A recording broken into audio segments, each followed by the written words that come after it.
La violencia en la familia no es igual a la que se presenta en la calle, en el trabajo o en la escuela.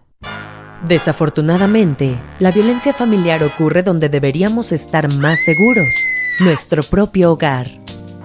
La violencia familiar ocurre cuando uno de los integrantes de la familia abusa de su autoridad, su fuerza o su poder para someter a sus miembros.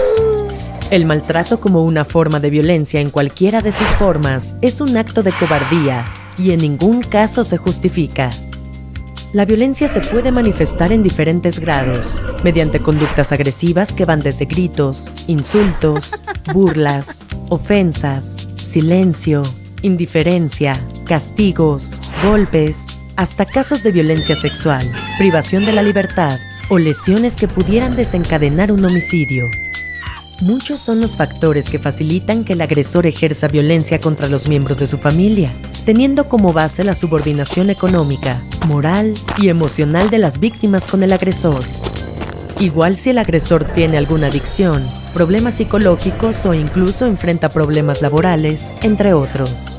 Una familia en situación de violencia no convive en armonía, por lo que la estructura que la forma se vuelve muy frágil. Y así, no se disfrutan los grandes momentos que la forman, como el crecimiento de los hijos.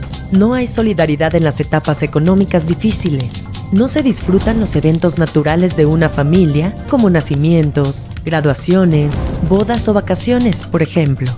Si aprendemos a reconocer las distintas situaciones que pueden llevarnos a la violencia, podremos resolverlo.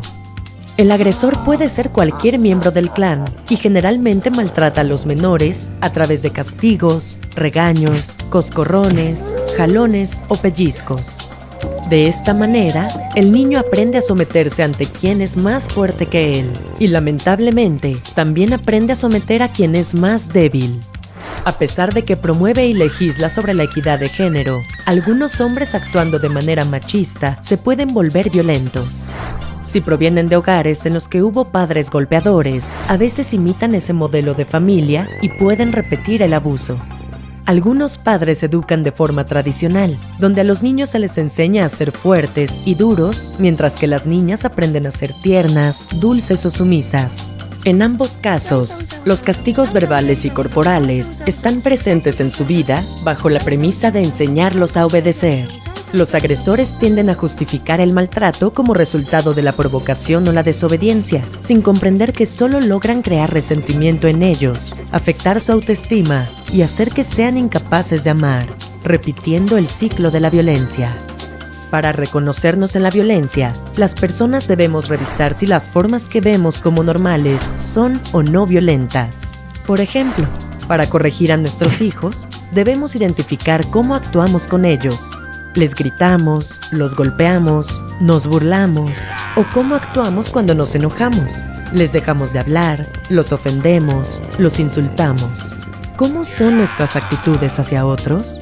Para saber cómo actuamos ante las diversas situaciones, es fundamental conocer nuestra personalidad, es decir, todas las características, actitudes y rasgos relativamente estables de una persona que son responsables de su comportamiento en diversas situaciones. El ser humano necesita aprender a desarrollar una forma sólida de vida que le permita hacer frente a cualquier situación. Nuestras leyes nos protegen con derechos y oportunidades para desarrollarnos y convivir en una ciudad en armonía y paz. Para que esto sea realidad, debemos evitar la violencia en cualquiera de sus formas, reconociendo los hechos sin paralizarnos ni avergonzarnos, jamás callando.